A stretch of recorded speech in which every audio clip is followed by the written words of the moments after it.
what's up? What's up? What's up? We are here and virtual and ready to share with you all of the relevant information that you need. We are This Week in White Supremacy. My name is Jasiri Arande. We buy, you know what I mean? Come on, yeah. I am the co-founder and CEO of One Hood Media, and in the middle box, out of the bunker, whatever threat that was given to Miracle has passed. She's no longer in her bunker. She's back around Black arts. So we're happy. We're happy you're safe, Miracle, and we'll get into some of that later on. You know, best of times, the worst of times.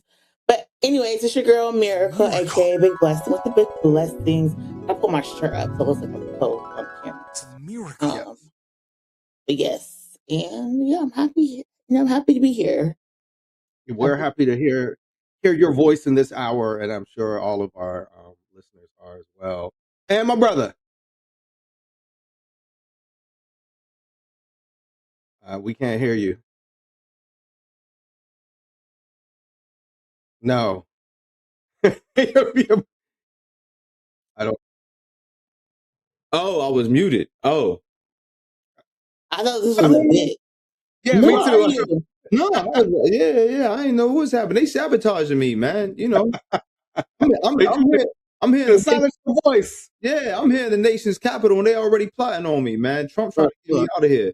He trying to silence the truth, man. Silence the truth. What's going on? I don't know if that. Not necessarily the nation's capital, but we do wanted to start with some political news. It's interesting because it is interesting to be in the nation's capital and see it. We're here organizing with other folks to try to make different election changes. You know what I'm saying? We want to see a difference in election. And right now, it's looking like the Democrats have an opportunity to capture a lot of congressional seats, possibly even take control of the Senate. Obviously, folks that are more progressive and have more progressive values like ours would like to see anything that can stop this Trump regime from doing what it's currently doing. So I hate Cory Booker. What? You hate what? No, I don't like progressive values because I feel like our values aren't just like, you can't just quantify by saying, like, we're humanists. Like, we want liberation. We want all these things. Like, I don't like the right calling us all these progressive. No, this is what we want: decency for all people. That doesn't make us progressive. That makes us common sense. I hear you. You know what I'm saying? I mean, I know you gotta label it, but like I've come up with people-centered language around that and be like, you know what? Yeah. And the reason we're here, the reason I asked, because I was in this conversation last week where it was a thing around, it was discussion like whether something or not was partisan. And I was trying to say, like, if I have these values, I have certain values. Like you said, we want equality for all human beings, right? We want all human beings, regardless to race, creed, color, religion, sexual identity, to be treated equally, to have a fair shot at everything in the American dream. If I think that way, you'll put on some like, oh, that's a Democrat. Because I'm not, it's not like we're individuals that ride for Democratic Party. Right. And if this person's saying like, oh, that's partisan, I'm like, no, that's me. That's me wanting to be a human being. And when I look and say, you know, one party is saying, you know, one party, we just had a guy suing Donald Trump because of the fact that all of these black people have been fired in his administration. Right. Basically, he was like, I'm fired because I'm black. And then it's like 75 black people have been fired.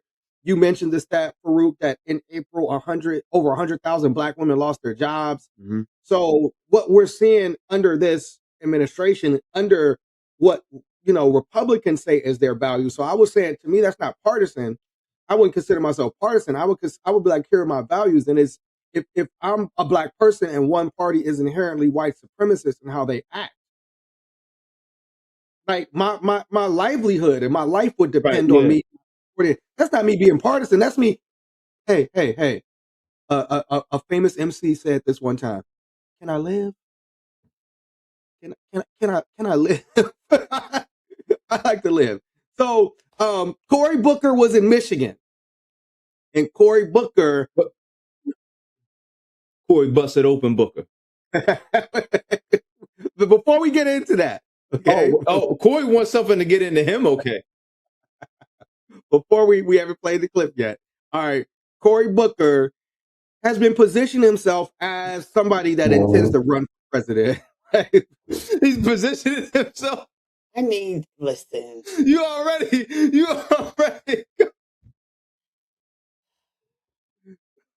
Cory Booker. Do you want to just You're play the men who used to build homes? Just play the Michigan clip if you can. The Michigan. Cory Booker was in Michigan, and he had a clip, and it's going viral where he talked about he wanted to inspire the people in Michigan, and he wanted the people in Michigan to come together.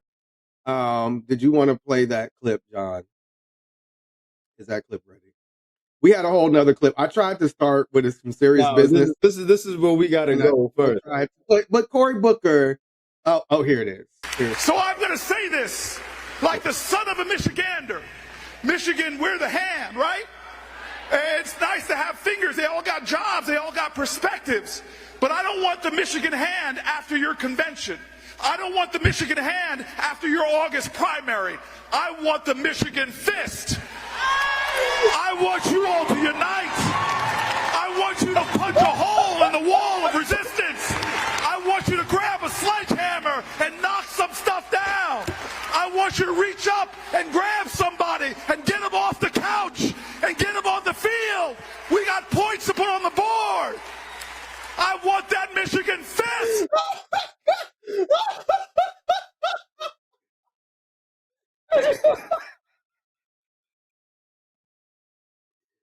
Oh, okay. Oh my God! That was sad. Oh my God! It's so much worse. It kept getting worse. As someone who's in Michigan, has been in Michigan, because Michigan does look like a fist. I know, yeah. I just want our viewers to understand. Oh. So people know, like, the cities, that's how they describe Michigan. Oh. So for people who don't either understand the joke or get the reference that Booker is talking about, I sometimes believe that people's speechwriters beef with them. Low-key, because there is no way he didn't know what he was doing. Or when whoever wrote that. Like, and you know, there's a double entendre. I don't know, but you're right, Michigan. I mean, I was calling you Michigan. You're right, Miracle. If you go to Detroit, obviously the principal statue is, and I believe it's supposed to be the fist of what's the famous boxer? Joe Louis. Joe Louis. Yeah. So yes, the Michigan fist. Obviously, we're all juvenile in how we think. And we speak French now. Right. So Cory Booker and Cory Booker, you know, there's been rumors about Cory Booker. We're not going to get into that. There are rumors we don't know. You know, I think don't he have a fiance now, or he got engaged or something? He's married. He's got his fiance married. But either way, if those rumors weren't a thing, there is a oh my God 18 plus activity that includes that. So I just think terminology was just Cory wants to be. It was particularly like he was so emphatic. I want that Michigan fist. Like he was so not the hand. I want the fist. No. Not the fingers. The fingers, I need to do a little bit of stuff. Said, don't give me no hand job. Give me the fist. Right. Look, the fingers can't break through the resistance. He said he needs a fist to the walls. He wants to, that's what he said. He said he wants the fist to the walls, man. Oh my God. This is another episode. We're probably going to get banned again. Yes. Again, I mean, please make this viral. because I hate. It's a lot of, Oh my God. you know, it's a lot of seriousness in the world. So it is good to start off with some laughter, some jokes. You know what I'm saying? Like, Yeah, because we about to get into some real serious shit. yeah. Oh my God. Yeah. His speechwriter, whoever cleared that. Hates him. Yeah. And again, it's like, you know, What's the him actually freestyling that?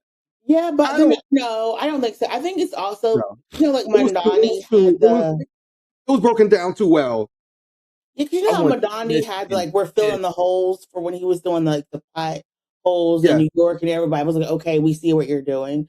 So I do feel like there's a little like gay for play, homoerotica stuff intentionally happening. But I feel like but I feel like Cory Booker is a little bit too earnest to really. I think he really was emphatic and thought he was doing cultural organizing. And he just, it was kind of like the Hillary hot sauce moment. Like people in Michigan knew what he was doing, but it was like, you know what? Because that's like you said, like with Mondami, and Mondami is this master. I mean, when it comes to how he shows up publicly and speaks, communicator. Mondami is a master communicator. There was just a clip that they were trying to get him to say, would he vote for Kamala if she was going to be president? Would he endorse her? And the way he handled it was brilliant. He was like, look, right now, people aren't thinking about an election 2 years ago. We're thinking about the moment now. And how do we get results? So Mondami, again, and Mondami, like, doesn't take himself as seriously. Right. So again, Mondami, like, I'm going to fill these holes and kind of giving a wink, nod. We all know what you're saying. So that makes it funny. Cory Booker, like you said, does not have, like, if Cory Booker kind of stopped and was like, I want that Michigan, it kind of stopped and was like, y'all know what I'm talking about. It would actually be funny because it was like, okay, Cory is actually in on the joke. Right. He was not. He was not in on the joke. He took that thing he took that fist. He took that fist to the elbow. Yeah. Hey, bro. Hey, but let's not go. Look. What is happening? But again, if you want to, just for our listeners who don't know what that terminology means, if you do Google it, just be mindful if you do Google the term that you may get some stuff that maybe you're don't want to see. But most people should be aware. But again, it's funny. We're laughing at the brother. It'll be interesting to see, is he going to come out with some type of comment? You know, are we calling this Fistgate? Is that because I could see him like debating Donald Trump and Donald Trump being like, oh yeah, you want a fist. Trump would destroy him with because Trump has humor like us. So like Trump would 1,000% take this to a lunch table roast session and just fire him up. Again, so it'll be interesting to see in this new kind of style of debate, even with his opponents, say something to that effect. It'll be funny. But we actually I wanted to start with something more serious that Cory Booker said, because again, Cory Booker is speaking in Michigan. And Michigan was the place where folks started to come together and organize to attempt to force the Democratic Party to address the issue of what was happening in Palestine, specifically Gaza. And what was the name of that campaign, Miracle? Uncommitted campaign. The uncommitted. Okay, I couldn't, for whatever reason, it was like on the tip of my tongue and I couldn't remember it. Uncommitted, right? So here is, and it was successful in terms of people being uncommitted. It was disappointing that, particularly from our vantage point, that Kamala did not, or the Democratic Party or the DNC as a whole did not allow a Palestinian person to speak, or did not even give any type of conversation to the issues of the Palestinian people. Cory Booker has a very pro-Israel past. I think it was just as recently as last year he took a picture with Netanyahu. Mm-hmm. Although he did vote yes to currently, there was this arms to Israel and bulldoze to Israel, and so he voted against sending that. So it was interesting to see Cory Booker in this place and how he decided to speak to the voters, and this was what Cory Booker said. After our primaries and Hillary Clinton was our nominee, there was some people, not all people, not even most people, some people said, well, I don't like her. I don't agree with everything she says. I saw it with Kamala Harris. There were too many people that say, I don't agree with her on everything. I mean, 90 out of 100, I agree with her, but those 10, I can't do it. Well, you may disagree with her on 10% of her views, but you let someone get in office who you disagree with on everything. You let somebody get in office who is locking up our children. You let somebody in office who's taking away our health care. You let somebody in office who's taking away workers' rights. You let somebody in office who got rid of the Department of Education. So obviously that was a message that resonated with the audience. And I think it's a message that still a lot of, I guess I would say establishment Democrats still coming to you, Miracle. Is that like a legitimate beef to kind of say, hey, yeah, okay, you did have these issues with Kamala, but you knew you were a swing state. You knew what electing Donald Trump could look like. It's been our worst nightmare, probably worse than people could have imagined. I wouldn't say people could have imagined, because a lot of people said this was going to happen. So is that a legitimate argument? And is that something that, Cory Booker should be running on, particularly in Michigan, where the uncommitted movement kind of took place? Couple of ways to approach it. The first is you don't like living without a Department of Education. You don't like living with your rights being taken away. That's what you're upset about. Now imagine that times a million, because that is what people were trying to stop with uncommitted. They were trying to stop people from not having their schools blown up, right? They were trying to be able to have jobs and not having their jobs destroyed by bombs and missiles. So there is that train of thought. The other train of thought is, yes, you're absolutely correct. If you were going to be the lesser of two evils and I have to vote for you, then you at least should give me a reason to vote for you instead of ignoring me and my community. Second, response. And the third response is, of course, there is always going to be people who are going to sit there and say, I don't like this candidate for whatever reason. I was doing a canvas over the weekend, and one of the people said, my complaint is the candidate's pants are too tight, right? There's always going to be reasons that people speak out about not wanting to vote for a candidate or not liking a candidate.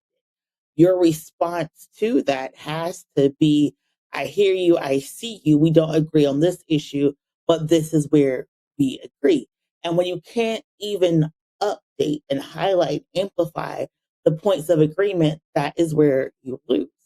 I do think there is a lot of pain and anger that people have about the last presidential election that is unresolved, in part because we don't have the DNC autopsy report. We have not, to this day, had a DNC-led initiative up until this convention to even talk about the issues that we had. And I will point out, at this convention, do you know who they put on that stage? A Palestinian woman. They made sure they had Rashida Tlaib on that stage. They made sure they had gay people on that stage. They made sure they had Black people on that stage. So even at this convention, they learned from the DNC snafu and made sure they had everybody and they mama on that Michigan stage, is what people were asking for. And my thing is, as someone who was heavily involved in uncommitted and who was heavily involved in a lot of these negotiations and conversations, if people cannot see a space and a place for them within their movement, you're not going to show up. The majority of people who voted for Donald Trump didn't even vote at all. The majority of people who could have voted stayed home because they were so disenfranchised. And it is our duty as people who are involved in electoral organizing to not only give people a reason to vote, but to make them feel seen and included. And you cannot do that when you, A, won't give people a platform, and B, won't even show up and canvass in people's neighborhoods. And I've said my last thing on this topic is Trump does the Obama playbook to a T, from his rallies to how he engages in podcasts to how he talks to people. Democrats cannot win elections if the only way you're able to get access to us is if you sign up through an ActBlue link, get vetted, and then get an invite, the day of an event, right? We have to be more open. We have to knock every door. We have to go and engage people where they are and then mobilize. Obama started it. Mamdani took it and ran with it with how he did his race in New York. And so it's very important that we understand that, yes, people are hurt about this selection. Yes, people want to blame this person, that person for losing. But if we actually want to win our progressive values, we got to get people out the couch into the ballot box. Mm. Farouk, you look like you wanted to weigh in on that. Yeah, Miracle just brought up a great point, and I don't think I ever thought about it to articulate it in the way she did. One of the largest reasons that I didn't vote up until the 2020 election was because I never seen myself in the messaging from the Democrats. Right now, a lot of it also has to. I wasn't living in the States for those elections that I was able to vote for.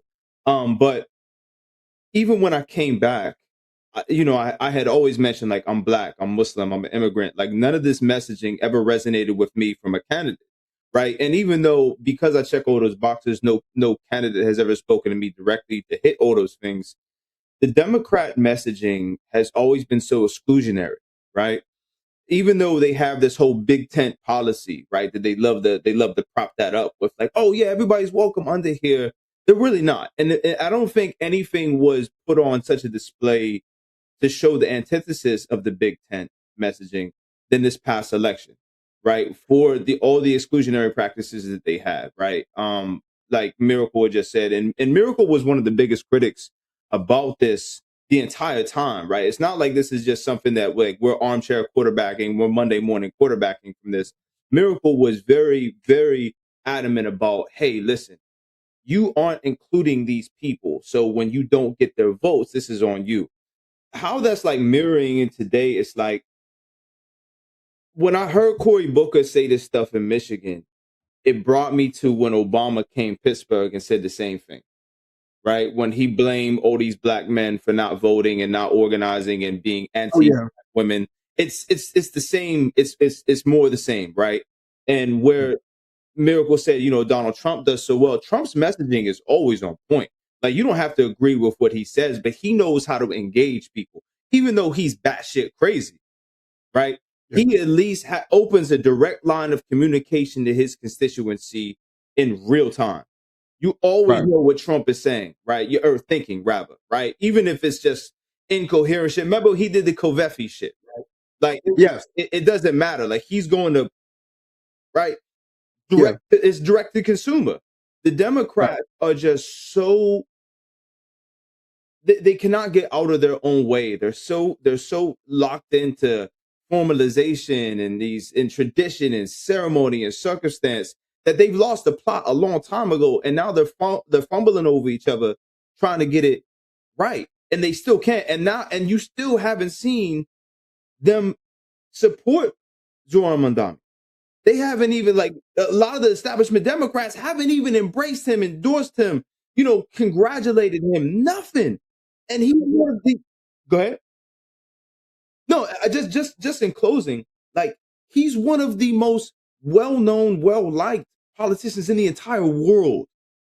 A mayor in New York City is more popular than virtually any politician on the planet right now.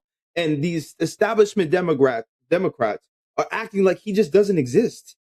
Well, that was one of the critiques that people had of Cory Booker's statement. It was like, well, if it's all about supporting Democrats, Cory Booker did not endorse Zoran Mandami. You know what I'm saying? And it was like, he had, remember Hakeem Jeffries came at like the very end. To Kamala's credit, at least she came out and supported, Mandami, like, early on. And also it's this thing of, like, also I feel like when it comes to Democrats, like you said, I'm a person that, I remember, there was times I didn't pass the vetting process when it came to the Democrats, right? And so if you're telling us, okay, I agree with 90% of this person, with 10% I don't agree with, that should be a baseline. But then, then you had all this conversation around like Hassan Piker, right? And again, so like, well, if you say like, okay, there are some statements that I don't agree with his, but most of what, if that's the criteria, I agree with most of what he's saying, then why would it be an issue with folks go on his podcast, particularly have millions of people, right? And why is it like negative for, it's like a Democrat shouldn't go on Hassan Piker's platform, but a Democrat can go on Fox News. And that's not looked at in any type of way, right? You know what I'm saying? So again, I think you have these double standards, right? If Cory Booker went on Fox News, which is, anti-black, white supremacists, all the above, right?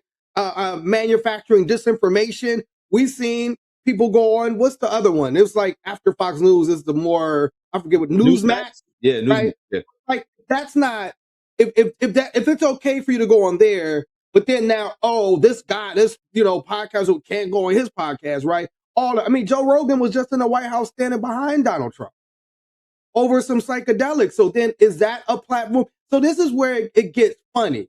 You know what I'm saying? And how the Democrats show up. It don't get funny, it get black. Okay, so let's be very clear. It doesn't get funny, it gets black. Whenever a black person does something that people like, then there's an issue with it. That is the problem. People talk about Hassan Piker, but it's okay to go on Chad Nugent's podcast. Like, please give me a break. I think that what we are seeing is not like a battle for the soul of the nation. It is this idea of like, who do you believe is a part of your big tent? And whose life do you believe actually matters, right? And how do you see people? Do you see yourself as a savior? Or do you see yourself as like, I don't know, like a comrade, but like a co-organizer, someone part of ally? Because it's one thing to be like, oh, Black people should not live in poverty, than it is Black people should be my boss, or Black people should be my coworker, or Black people should be making the same amount of money as I do. That is the problem. And a lot of our identity politics, particularly in American leftist media, was like, oh, this insert marginalized identity needs to be saved, instead of like, this insert marginalized identity is equal to me.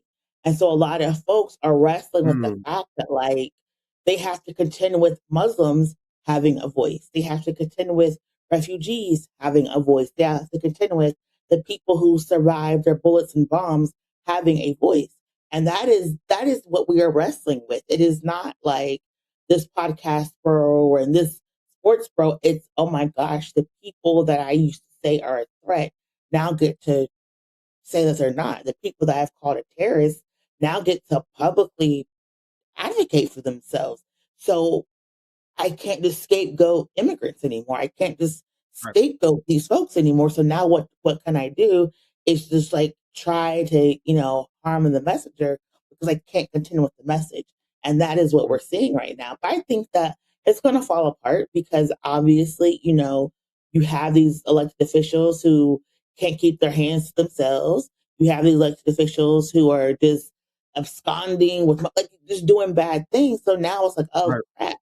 Like, I gotta focus on the issues. And I think that's what people care about. If you make their gas cheaper, their groceries more affordable, their housing stable, and their communities safer, politicians are going to win. Policies are going to win. This like personal attack is ridiculous. It's just for clickbait anyways. Yeah, but I think you make a great point. It's one thing to be like under the tent. It's another thing to be like on the stage or in a position where I actually get to make decisions. And so it's kind of like, yeah, we want you inside of our tent, but we don't actually want you to have any power to set like the platform of what this thing is doing. You know what I'm saying? So I think that's a great analogy of kind of what we're seeing. It's like, oh yeah, we appeal to you, but like you said, now if I hold you accountable, and that's what we see happening, particularly when Black people hold these politicians accountable, we're made into the enemies, we're made into the villains, we're made into the reason people lost. You know what I'm saying? And again, we saw that happen with Uncommitted and a Palestinian-led organizing. It's like, oh, y'all are the reason that we lost, not the fact that the campaign didn't do what it was supposed to do. You know what I'm saying? But it's like we're the scapegoat, we're to blame. And so that's fascinating. You had one more thing you wanted to add, Fruit? Yeah, no. When you look at how the Democrats are treating Black organizers, people of the global majority, you don't have to look much further than what happened with the No Kings rallies, right? With the No Kings protests and the pushback from the Black organizers about white people coming in these spaces and kind of just trying to call themselves I believe the most viral comment that was also the most vile was, we are now the acceptable version of activism and resistance, right? That was what the No Kings rally, a lot of the organizers were calling themselves. And again, it goes back to this ceremony and this respectability politics and these antiquated phrasings that are just so exclusionary. And it's like you want Black people to mule for you, but you don't want to give Black people the opportunity to make decisions, to change policy, to do all these other things. It's just like any other system where Black people are the cogs and the weight of it. Very seldom are we allowed to even get, or like you said, onto the stage to influence things. So this, like, we're relegated to this just like labor aspect of the Democratic Party, of the current standing of this partisanship, nonsense that's happening right now. And that's why you have all of these people checking Cory Booker, checking Kamala, checking all of these establishment Democrats and taking them to task. And it's looking like there's going to be like some major upheaval when it comes into election time. Yeah, and again, I think it should be, right? And I think, like you said, I think when you look at, obviously, like, the landscape has changed dramatically.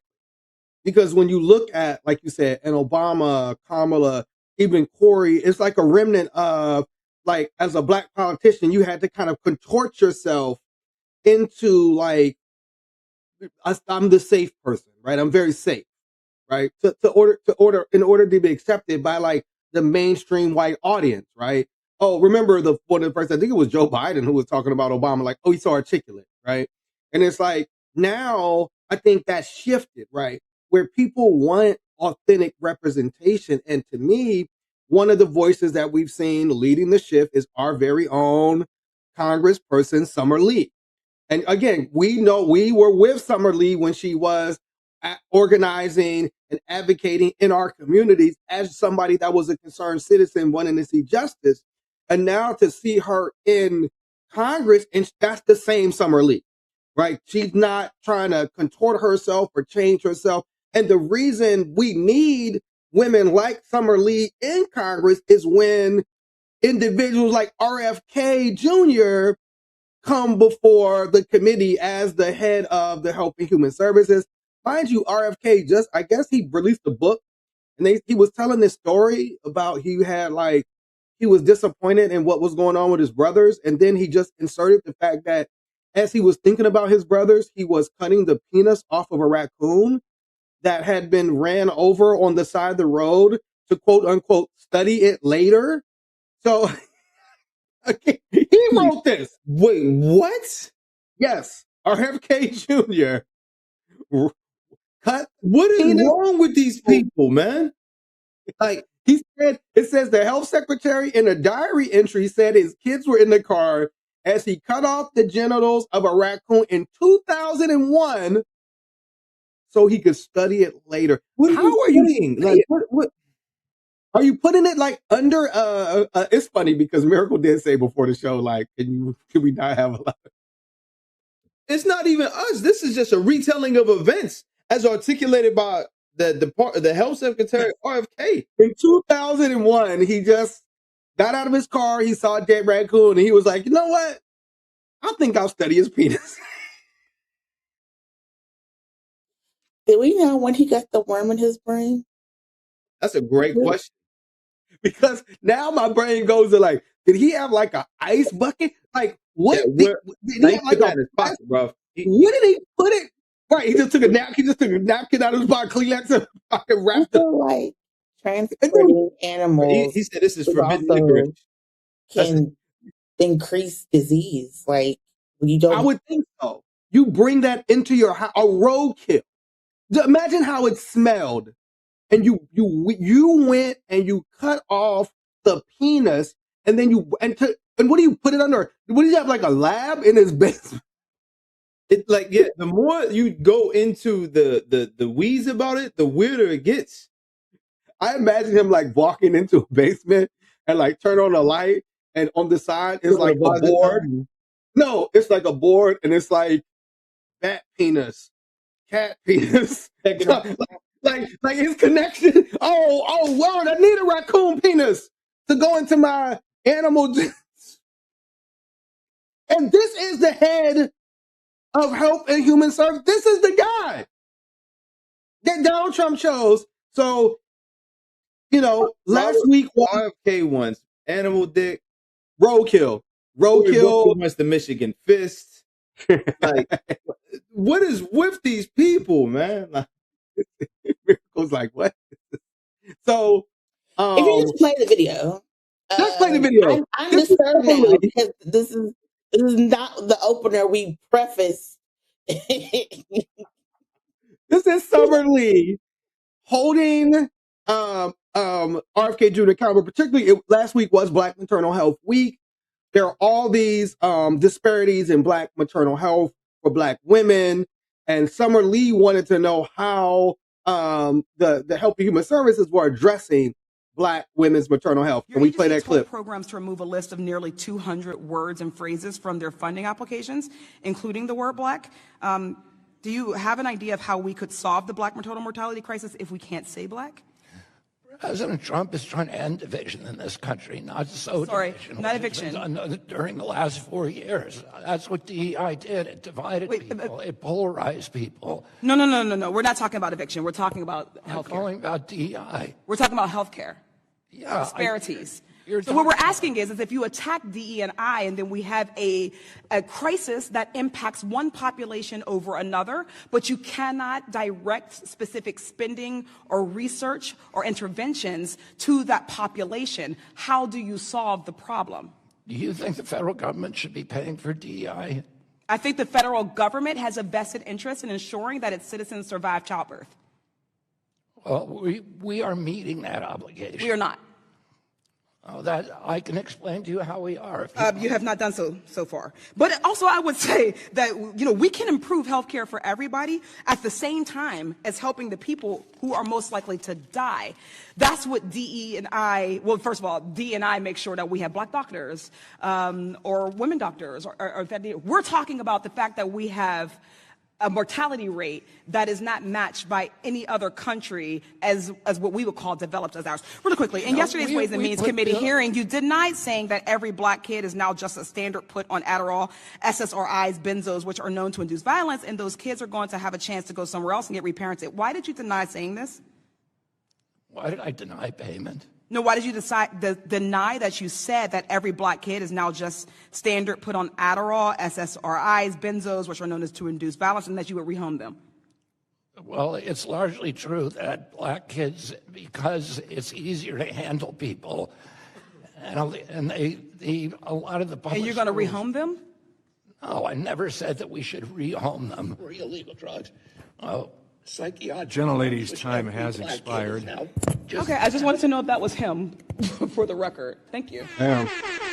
A murder took place on the That was an autopsy. I love my sad sister. See, y'all see the glimpse of like the energy I could be bringing in real life, and I don't. I have to like hold so much in. First, just really quit laughing. Really? Just quit laughing. I do. You're holding it in. Okay. I hold so much in. You have no idea. I'm like, oh, wow. Listen, that's why I have to go to therapy because I have to hold things in. But no, I think that like RFK, somebody was like on Twitter, like, he just wanted to yell slurs. Yeah, well, you know he did. But it's the truth. And I have always argued DEI can be discarded in a lot of industries, but not in the medical industry, because it is the one industry where who you are actually matters to the work and care that you are receiving. A person who has a heart condition is not going to be treated the same as a person who has a stubbed toe. A person who has a history of cancer is not going to be put on the same protocols as a person who has a history of heart disease. Who you are actually matters. What you look like matters. Your skin tone matters. How do you identify skin cancer in people whose melanin tones differ? How do you look at people's thyroids when their bodies are different? How do you look at what pain looks like? DEI is the one place that is actually integral to the success of the medical and health industry. And that was his one place to be like, okay, we got rid of DEI, but we're addressing maternal mortality by doing this, this, and that. And they haven't done it because maternal mortality is actually increasing under this administration. And the reason why we know that is because we get all these reports because the federal government itself isn't doing the reporting it needs to do. So you have doctors and hospitals and clinics doing the reporting because this government is failing the people. So I love that Summer, took him to task. And I love the fact that he lied and just couldn't be honest and say, yeah, this is me and this is what I believe. But this is the same man who said that Black people just need to be resilient and let racism bounce off of us. So I don't know what we were, thinking, even though he had the most fire song for his campaign. He's just, the policies and the thoughts just aren't in the room with us. He looked so bad on so many different, just like RFK is such a quizzical case because, again, just like JD Vance and a lot of other people in the Trump cabinet, he was so vocal against Donald Trump, right? And for him to get up every single opportunity Trump platforms him and embarrass himself, it's almost like Trump is like, yeah, like I knew you was gonna fuck up, so I'm gonna put you in the front every chance I get and just let you do the work for me. So where it makes Trump doesn't look as crazy as JD Vance going to Pakistan and failing and across all of Europe and failing and embarrassing himself. RFK gets up in front of Summer Lee in front of the cameras every single time and embarrasses himself. It almost takes the light away from Donald Trump in a lot of ways. So he doesn't look anywhere near as bad as it, like, Caroline Levitt looks crazy all the time. Laura Loomer looks crazy. He got rid of the border baddie. What was her name? Ice baddie, Ice Barbie. What was her name? Noam Chomsky. Chrissy Noam. Yeah, he got rid of her. We're just not gonna skip by you calling her the Barbie baddie. First of all, stop. That's what they called her. I didn't remember her name. That was her name online. Was border Ice Barbie or some shit like that. I ain't make that up. Now is the time. We're talking about Black maternal health and the fact that even in a place like Pittsburgh, which has best children's hospital, one of the best children's hospitals in the world, when it comes to Black maternal health, Black women giving birth to children is treated like a third world country. We also have to acknowledge what has also taken place, particularly over these last few weeks when it has came to Black women being murdered by their intimate partners. It was a woman, Nancy Bowman, who was vice mayor of Miami, that was killed by her husband. Mm-hmm. We just saw a man take the lives of 8 of his children. And one of the conversations that came out of it was, it seemed like the conversation before talking about what this intimate partner violence does to Black women, we went into like Black men's, like health, mental health, and didn't really focus on that. So, Miracle, you have a show on Free Speech TV about Black men's mental health.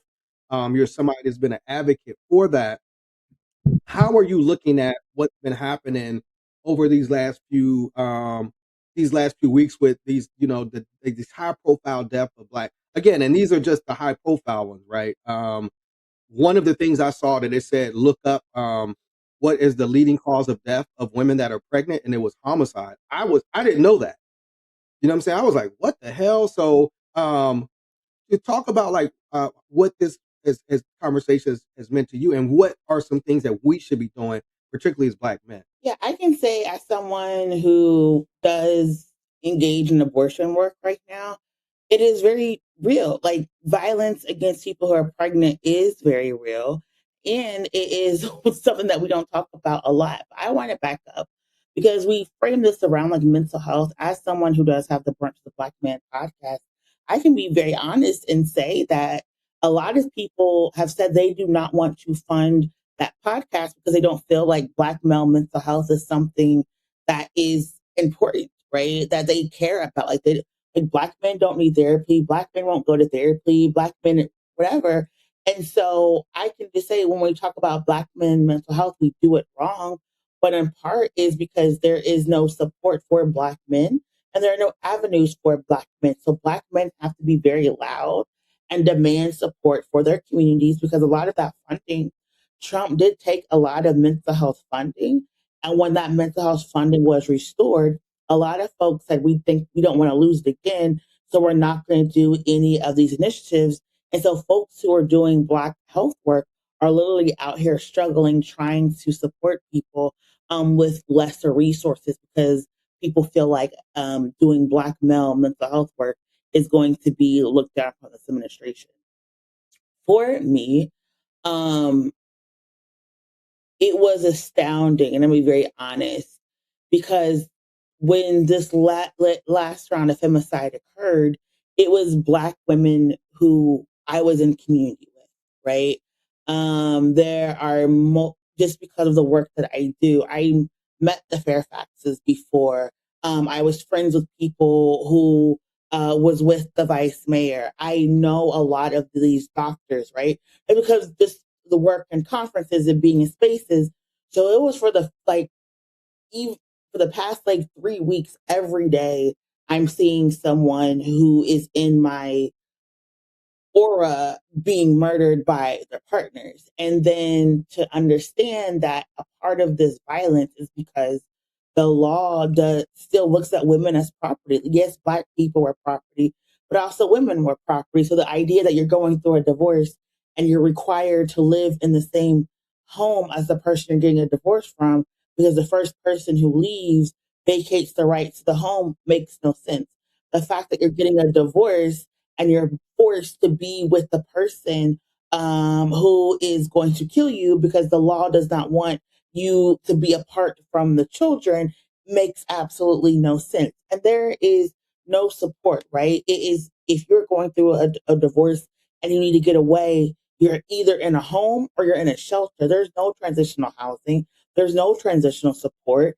We have no infrastructure to deal with the mental health crisis, to deal with the male masculinity crisis. And I say it's a crisis because we are in a recession, right? And if you tell men the only value they have in a world is being a provider in a recession where they cannot provide, the only thing they have to prove they are a man is now violence.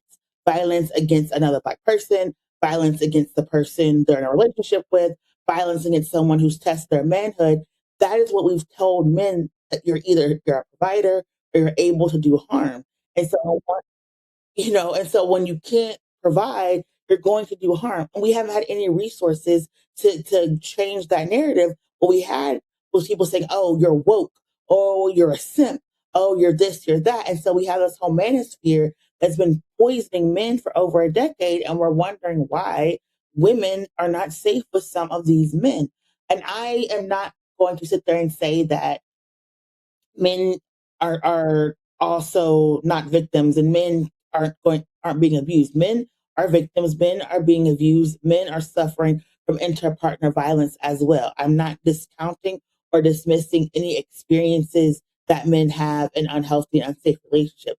What I am saying is we are seeing a pattern of Black women being killed and targeted and harmed by Black men because they have not been able to deal with Black women leaving them or Black women being more successful than them. In a couple of these instances, the people were going through divorces, and that's what led to the murder. People were going through breakups. I forgot the woman who was pregnant was going through a breakup because she realized this person was not the person she needed to be wanted to be having as a family with. He killed her, right? These are the things that we're going through because men have not been taught how to deal and navigate that, right? Especially when they're going through things. And a lot of the pain with the Justin and Fairfax situation is you had all these Black men going, oh, Justin was a great guy. Justin was my frat brother. Justin this, Justin that. Justin killed his wife, right? And if you cannot lead with the fact that this person that I knew and loved and cared about killed his wife, you do not need to be a part of the conversation. Put that in the group chat. That did not need to be on social media, right? If he was someone who did not understand consent, and I've said this for years, I think Diddy, I think Chris Brown, I thought Mike Tyson, I think all these men who've been killed, who've been accused of sexual violence and domestic violence should have done like a Betty Ford clinic, right? Should have been like, I went through this. This is how I learned consent. This is how I learned how to love. This is how I learned how to heal. This is how I learned how to communicate and teach other Black men. Because when I've asked my men friends, I'm like, who taught you how to love? Who taught you what abuse was? Who taught you how to like engage and be in healthy relationships? Who taught you about green flags?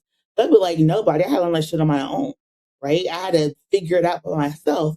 So if we know that there is a resource gap, an information gap, why don't the people who've been through it and came out the other side go back and learn and engage? Not to put your business out there, but I was talking about how like you and Kahari, Jasiri and Kahari were talking about like because their parents are gone, that they were going to have like a brunch meetup, like him and Kahari, and just talk about what life was like navigating the world without parents.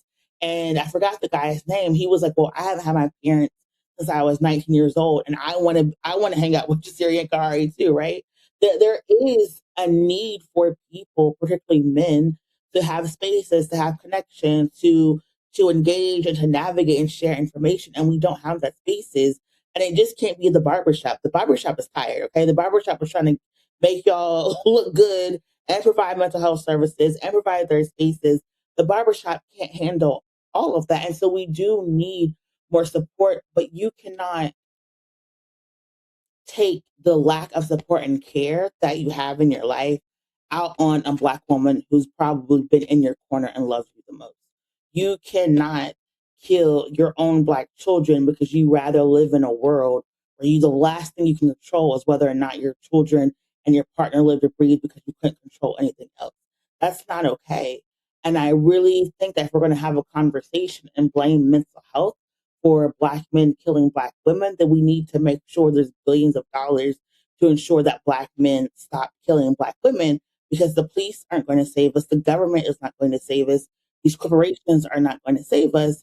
And so if we're going to center Black men, then we need to center Black men's healing and hope that one day at the end of this, Black women's lives aren't the expense we have to pay so we have whole and healthy Black men.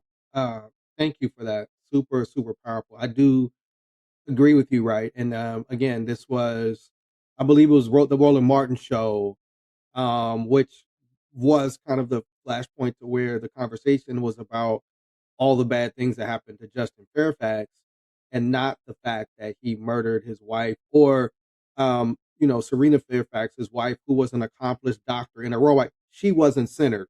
Her story wasn't centered. The violence that happened to her wasn't centered. It was focused on what Justin went through and how he needed help. And a lot of people made the connection to, when police kill Black men, you're not going to jump out and talk about how, this police officer was in a frat or he did this or he did that. You want justice, we want to center the victim. And so again, it's like, we can't have it both ways. We can't want to center the victim when it's a Black man killed by police. But if a Black man is doing the killing to his partner, now we want to center that Black man again. And so definitely for that. And I think, like you said, as Black men, it's that the conversation always has where all of these women have experienced some type of sexual violence, but then Black men don't know any abusers, right? So there's also that conversation that we have to have as men in our spaces where we're checking certain folks and certain behavior and saying like, we're not down with that, or, in the ways that we're able to do that. So it definitely is a conversation that we need to have more of, particularly as we're seeing the pressure mounting on folks as they're, you're trying to, meet your bills and everyday needs, and that pressure who is where are outlet, who are outlet. And I think the last thing I'll say before I pass to you, Farouk, is also like identifying when, like, if it's your friend or somebody, like I was reading an article about the situation with the Fairfax, and they were saying people he had been texting kind of felt like something was off. And I think like we gotta also be aware, like if you're communicating with your friend and you see something like we gotta show up and go there and be like, yo, like come with me, like what's happening, what's going on. You know what I'm saying? And that's just on, as brothers. If if the brother's texting you, and then there's a whole another conversation about how this internet manosphere is really all about, like, kind of like you said, Miracle, as a man, you have to have power and control over your woman. You got to be powered. You got to, and again, like, so then if you can't control her with your intellect because she's way smarter than you, what's the only way you have power over her is by violence. And so there's another thing that we got to push back against all of these, kind of incel type people that feel like women aren't performing for them like they want them to because they don't have to anymore. They have jobs and homes and cars too. You know what I'm saying? You can't use financial pressure on these women anymore. They don't have to do what you say. And then men are reduced to thinking that, oh, I can be violent. And so that's also as men things that we have to deal with as well. Farouk? One thing that's very apparent to me is I get older. I don't think at this point in my life I've met any new women who haven't been sexually assaulted, right? Like virtually every woman I have met in the later part of my life has been sexually assaulted by a man. And yeah, I remember having a conversation with, someone we both know about that. And he was like, there's no way that's true. And I was like, well, you think they're lying about this? Like, you think someone wants to lie about being sexually assaulted? Like that, like no one would want to, in their right mind, create something like that. You know what I mean? And I think also like about the accountability aspect of it is like I've known people who have sexually assaulted women, and I've dissolved friendships with them. I'm like, yo, like I can't fuck with you no more on any level. Like, don't tag me in no photos. You know what I mean? Like, don't post me in nothing. Like, don't speak to me in public. Nothing of them sorts, because it's just like it's too common of a thing that gets swept under the rug with Black men who perform these atrocities against Black women. And it's like, oh, well, they're popular. Oh, they have influence. Oh, he was going through a crisis. Oh, you know what I mean? Like you make every excuse for this person, but you never hold them accountable. And it gets to a point, right? It just gets to a point. And you got to really start checking a lot of the things. Like, a lot of these niggas that come into these activist spaces, it's like, why are you here? Are you here looking for victims? Are you here looking for the next person that you could, inflict some type of trauma on or something like that? So, it's just like, it's like I said, man, it gets to a point, and it's so sad that, we have to have these conversations again. And because just not too long ago was protect Black women. What happened to that? Like did we just leave that by the wayside? You know what I mean? Is that just something where it's no longer trendy to hashtag and follow because it makes Black men look bad when they get called out for it? I don't know, man. I will say me and my friends were out and my friend was drunk and she started talking to this guy. And his friend came up and he was like, I'm letting you know right now, my friend is a predator and he will hurt her. Oh. He will hurt her. So that you can make a decision if you're going to save your friend or you're going to let her go home with him, right? So I've seen people intervene like that. I've also seen people take. But why is that your friend though? If he's a predator, I mean, listen. But I'm saying, like, I've seen people do that. I've seen people take their friends to therapists. I've seen people sit down and do interventions. As Muslim organizations, I've seen people take their friends to the mosque on Friday and talk to the imam. I've seen different styles of interventions happen. So I know Black men are capable of doing more. And the fact that, like, if everyone is like, oh, he needed help, then why didn't you help him, right? If you understood what was going on, why didn't you have conversations and conferences about that, right? Why didn't you provide spaces? Me and my friends, sometimes we'll do brunches, sometimes we'll do, I hate it, but we'll go out on the group walks out in the park, group hikes. I'm not an outside girl, right? But we will be doing outside things because we understand that like our friends are going through stuff and they need somewhere to cry, someone to talk to, and you have to meet people where they are. So I do think it's like really, really important that people do that, and there's different ways. But I know we have one more segment that is just about what happens when you don't take things seriously and you ignore warning signs. Well, again, and I think it is right. But also it's like privilege, right? And a clip went viral with Caitlyn Jenner, who is upset that because of the executive order in the Trump administration, Caitlyn Jenner has to change her passport to mail. This executive order basically said that, you have to register your documentation as to what your birth gender is or was. And again, Caitlyn Jenner, came out as a trans woman. Caitlyn Jenner also vehemently and aggressively supported Donald Trump. Again, it's a kind of a thing of like, he was pretty clear. I mean, it is weird to see Trump was telling you in his clips, Kamala is for they, them, not you. And you're a they, them. You know what I'm saying? And it's like, you're like, he's saying, I'm not for that. Right. So I just don't understand. Why would you think? But again, Caitlyn Jenner thought because she had access to Donald Trump, personal access, that these things would hurt other trans people, but not her. And that, to me, that's the worst. When you have that privilege to go through that process and you're trans, and or anybody, I never liked the person that like got through the door in whatever capacity or field, and instead of opening the door for the people behind you, close the door and want to be that person there. So you wanted to be like his trans face, but you didn't want to actually support the livelihood and the lives and the work for other trans women that made it possible for you to go through what you went through. Yeah. Did you want to play the clip? I love President Trump, and I think he signed this executive order. I don't know who underneath him was putting this thing together, that all federal documents, it has to be your biological sex at birth. Recently, I had my passport. I had to get it renewed. Comes back gender marker M.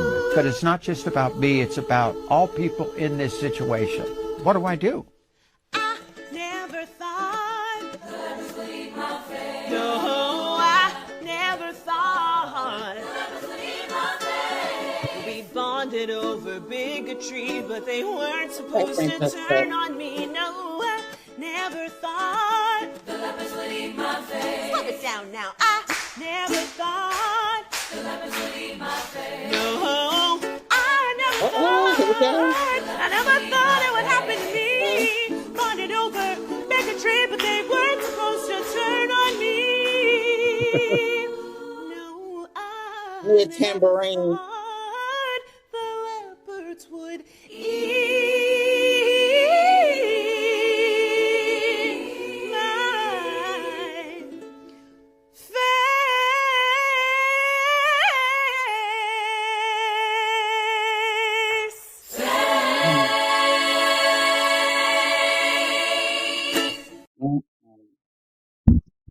Love it. Yes.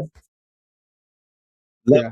Okay, Francesca. Yes, I mean, amazing. So apparently now, Caitlyn cannot travel internationally because of her passport, and she apparently reached out to Donald Trump. She said she still loves Donald Trump, and this was apparently people underneath him. She reached out to him directly, and he has not There's a gotten whole back. lawsuit. I There's just a whole want to lawsuit. A trans influencer has literally been suing him over this. He knew what he was doing. He did not care about you. The last instance, white supremacy does not care about trans people. I told you that, but y'all didn't want to hear it. So sad. It doesn't matter if it's trans people who supported Trump, if it was Latinos for Trump, if it was Muslims for Trump, Arabs for Trump, Blacks for Trump, Somalis Somalis for Trump. The question I keep asking all of you is, Now that your chickens have come home to roost, what are you going to do with the eggs? Oh wow. I just want to know, like, are you going to make that accountability omelet and eat that, or are you going to be left with the egg on your face, right? And then we know what type of time it is. So, like, Caitlin, I don't know what to tell you, babes. Like, yo, this is what you voted for, innit? This is what you platform. You know? And on that note, you never see, like, Marjorie Taylor Greene, she left, right?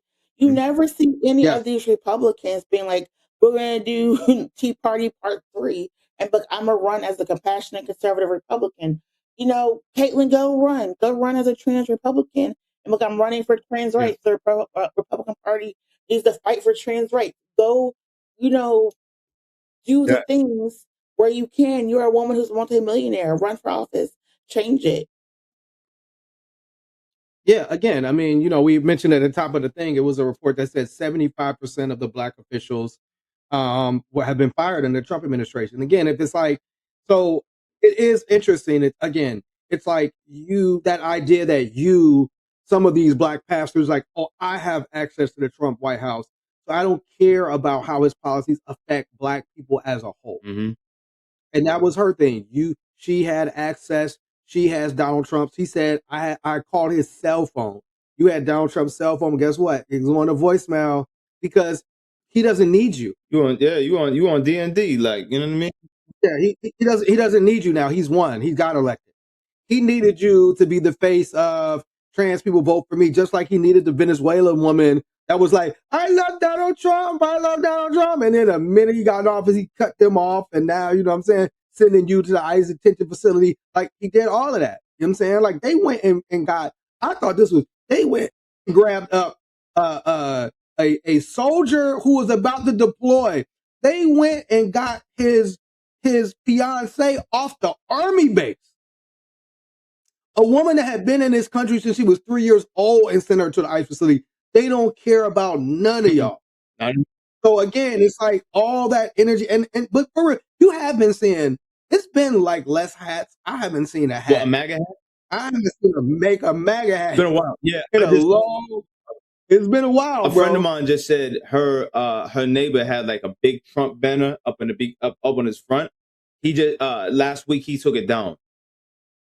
Like, I mean, you know what I mean? Like, but again, he probably needed to burn that shit for some heat in his house. I mean, the way these electric prices are, man. What the hell? A super fact. Yeah, man. With that being said, I don't think, do you have a book where you are, Miracle? I went and got a book because we were being heavy earlier. We were being heavy earlier. And I got this book. It's called Black Love Letters. We may have said this like a couple of years ago, but it's a collection of letters celebrating the fortitude and grandeur of Black love, including conversations about, you know, Black love and families, Black love partners, Black love and friends. So it's Black Love Letters. And I think it's just a reminder that even though it's been a hard couple of weeks, Black people, we do love each other. We do show up for each other. We do fight and care for each other. So I got Black Love Letters as our Black pages, Black pages on our white pages. Black pages. And the author is Cole Brown and Natalie Johnson, and a forewords by John Legend. Black Love Letters. Black Love Letters is our white pages, black pages of this week. I know we have something coming up. We have a Know Your Rights training coming up at CMU on Friday. We have on April 30th, if you're in Pittsburgh, you can come eat ice cream with us at Jenny's Ice Cream, April 30th, from 4 to 7 p.m. We're also doing earlier that day, we're doing a kind of coalition voting event with a bunch of organizations to get young people out to vote. But all this is, again, if you want to follow our social media, just go to One Hood Media on Instagram, One Hood Media on Facebook, or go to onehood.org if you want to support our organization, donate to our organization, and get you some t-shirts or hoodies or whatever. But with that being said, any final things, final words? Miracle? Black love, black love, black love. That's a good one. I'm hungry. And yes, I need my coffee, and Hands in the fists. That being said, have a wonderful time. This week, white supremacy, Love and hate. This is the story of love and hate. Guard your grill. Which one is the one that would he want? Would he want love? We want the love. Can we stop? Can we just stop? Can we end? Can we? Show's over. Show's over. It's all jokes. Oh my God. Oh my Next time, God. this week, white supremacy. Peace, y'all. What is that?